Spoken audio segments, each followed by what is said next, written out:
Class 5-এর আমার গণিতের 213 পৃষ্ঠায় একদম উপরে যে 4টি অঙ্ক আছে, এই যে এখানে যে 4টি অঙ্ক, এই 4টি অঙ্কের মধ্যে 1 এবং 2 দাগের অঙ্ক দুটি এর আগের ভিডিওতে সমাধান করে দিয়েছি। কিভাবে করতে হবে নিশ্চয়ই তোমরা ভালোভাবে লক্ষ্য করেছো।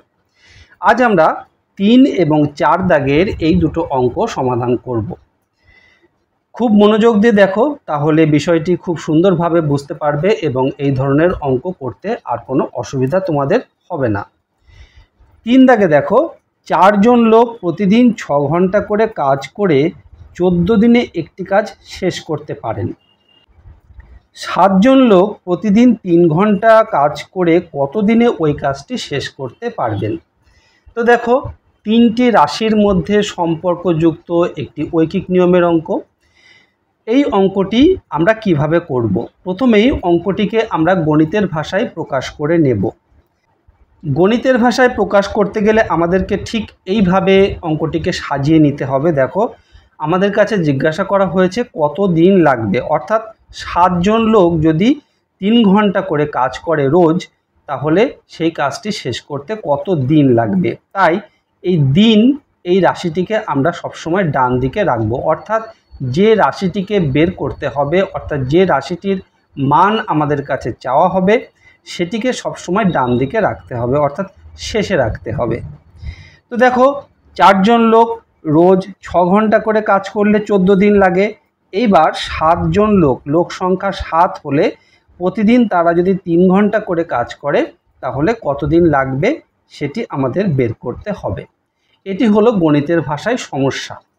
তো এটিকে আমরা কিভাবে সমাধান করব? আমরা খুব সংক্ষেপে অঙ্কটিকে লিখব। 4 জনে 6 ঘন্টা করে কাজ করলে, শেষ হয় না লিখে শুধু হয় লিখলাম, 14 দিন, অর্থাৎ 14 দিন সময় লাগে। এবার একজনে যদি 6 ঘন্টা করে কাজ করে, তাহলে কতদিন লাগবে? দেখো, 4 জনে যদি 6 ঘন্টা করে কাজ করে তাহলে 14 দিন লাগে।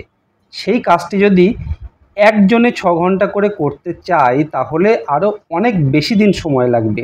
এখানে সময়ের পরিমাণ ঠিক থাকছে, লোক সংখ্যা কমে যাচ্ছে, তাহলে এই দিন সংখ্যা বেড়ে যাচ্ছে। বেড়ে গেলে কি হয়? গুণ হয়। তাহলে 14কে আমরা এই 4 দিয়ে গুণ করব, এত দিন লাগবে। এইবার দেখো, একজনে যদি 1 ঘন্টা করে কাজ করে রোজ, তাহলে কত দিন লাগবে?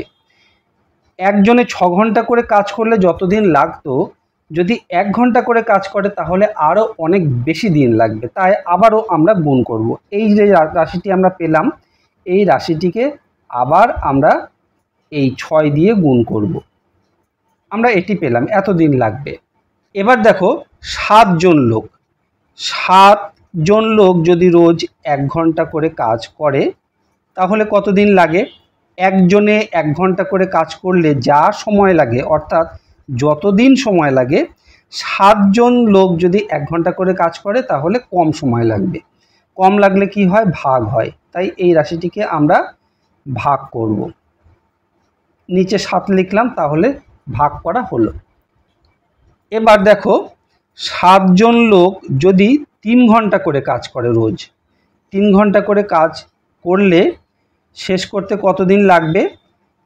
1 ঘন্টা করে কাজ করলে যতদিন লাগতো, 3 ঘন্টা করে করলে তার চেয়ে অনেক কম সময় লাগবে। তাই এই 3 দিয়ে এই রাশিটিকে আমরা এবার ভাগ করব। 14 গুণ 4 গুণ 6 ভাগ 7, এবার আবার ভাগ 3। এইবার কাটাকাটি করে আমরা দেখি উত্তর কত আসে। 3 দিয়ে যদি 3কে কাটি একবার, 3 দিয়ে 6কে ভাগ করলে 2 বার। এবার দেখো, 7 দিয়ে 7কে ভাগ করলে একবার, 7 দিয়ে 14কে ভাগ করলে 2 বার। তাহলে নিচে শুধু 1 থাকলো, আর উপরে আমরা কি পেলাম? 2, 4 আর 2 আছে। তাহলে কত হবে? 2 গুণ 4 8, 8 গুণ 2 কত? 16। তাহলে 16 দিন সময় লাগবে। আরও একটি খুব গুরুত্বপূর্ণ বিষয়, দেখো, এটি যেহেতু কথার অঙ্ক, আমাদের কাছে জিজ্ঞাসা করা হয়েছে ওই কাজটি শেষ করতে পারবেন কত দিনে? তাহলে আমরা উত্তরটি কিন্তু কথায় লিখে দেব।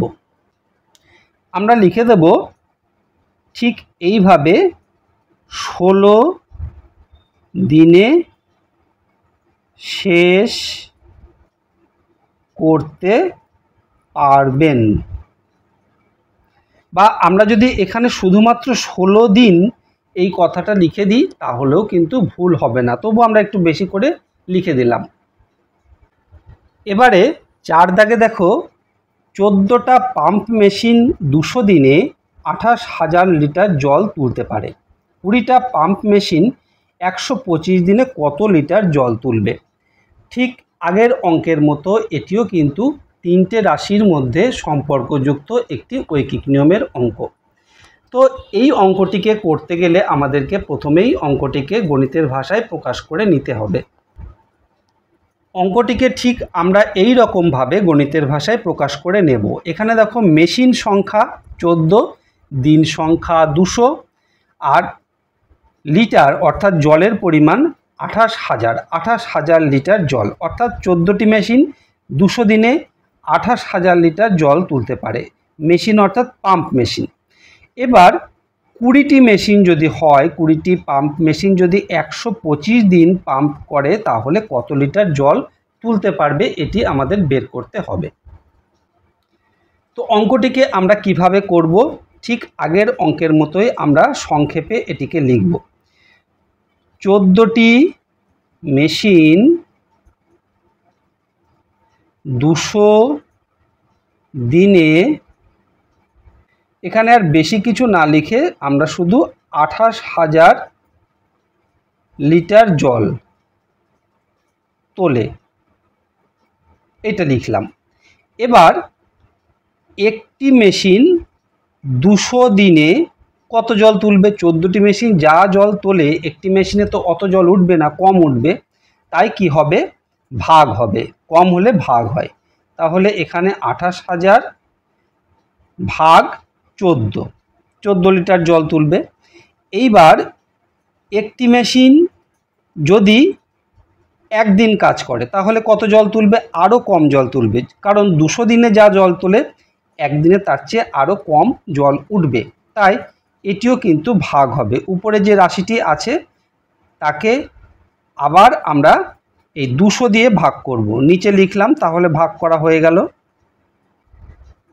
এবারে দেখো 20টি মেশিন, তাহলে 20টি মেশিন যদি একদিনে জল তোলে তাহলে কত জল তুলবে? একটি মেশিন যা জল তোলে তার চেয়ে বেশি জল উঠবে, বেশি হলে কি হবে? গুণ হবে। তাই এই যে রাশিটি আছে এই রাশিটিকে আমরা 20 দিয়ে গুণ করব। 14 গুণ 200 এটি ছিল, এর সাথে আমরা 20 গুণ করলাম, অর্থাৎ 20কে আমরা উপরে লিখলাম। আবার দেখো 125 দিন কাজ করেছে, কতগুলি মেশিন? 20টি মেশিন। তাহলে 20টি পাম্প অর্থাৎ মেশিন যদি 125 দিন কাজ করে অর্থাৎ পাম্প করে তাহলে কত জল উঠবে? একদিনে যা জল ওঠে তার থেকে অনেক বেশি জল পাম্প করতে পারবে, তাহলে আবার আমরা গুণ করব। এখানে দেখো 28,000 গুণ 20 ছিল, তার সাথে আবার আমরা গুণ করলাম 125, আর নিচে ছিল 14 গুণ 200। এবার আমরা কাটাকাটি করে বের করি যে কত উত্তর আসে। এই 200-র 2টি শূন্য কেটে দিলাম আর উপরের থেকেও 2টি শূন্য কেটে দিলাম, তাহলে আমরা 100 দিয়ে ভাগ করে ফেললাম। এইবার এই 2 দিয়ে যদি 20কে ভাঙায় অর্থাৎ ভাগ করি তাহলে 10 বার যায়, আর এখানে 2কে 2 দিয়ে ভাগ করলে 1 বার যায়। থাকলো এখানে 14, এই 14 দিয়ে যদি 14কে ভাগ করি 1 বার যাবে, 14 দিয়ে যদি 280কে ভাগ করি তাহলে দেখো 14 দুগুণে 28, আর এই শূন্যর জন্য একটি শূন্য নিলাম, 20 বার গেল। তাহলে দেখো নিচে আর কিছু নেই, নিচে শুধুমাত্র 2টি 1 পড়ে আছে। উপরে কি আছে? 20, 10 আর 125, তাহলে 20 আর 10 গুণ করলে কত হবে? 200, আর এখানে 125। এইবার 200 আর 125 গুণ করলে কত হয়? 125 গুণ 2 করলে হয় 250, তাই তো? এইবার এই 2টি শূন্য আমরা এখানে যোগ করে দিলাম, তাহলে কত হলো? 25,000 লিটার। অর্থাৎ আমরা উত্তরে পেলাম যে 20টি পাম্প মেশিন যদি 125 দিন জল পাম্প করে তাহলে 25,000 লিটার জল উঠবে। দেখো আমাদের কাছে জিজ্ঞাসা করা হয়েছিল 125 দিনে কত লিটার জল তুলবে। যেহেতু কথার অঙ্ক আমরা কথায় উত্তরটি লিখব। আমরা ঠিক এইভাবে উত্তরটি লিখে দেব, 25,000 লিটার জল তুলবে। তাহলে আমাদের অঙ্কটি কিন্তু সঠিকভাবে করা হবে এবং আমরা ফুল মার্কস পাব। আশা করি এই দুটি অঙ্ক বুঝতে আর তোমাদের কোনো অসুবিধা নেই এবং এই রকম অঙ্ক যদি পরীক্ষার সময় আসে তাহলে খুব সুন্দরভাবে তোমরা সেগুলো করে দিতে পারবে। ভিডিওটি ভালো লাগলে অবশ্যই একটি লাইক করো আর তোমার বন্ধুদের মধ্যে শেয়ার করে দিও, তাহলে তোমার বন্ধুরাও শিখতে পারবে। আর এই রকম ভিডিও আবারও পেতে চাইলে চ্যানেলটি সাবস্ক্রাইব করে রেখো। খুব ভালো থেকো, দেখা হবে আবার পরের ভিডিওতে। ধন্যবাদ।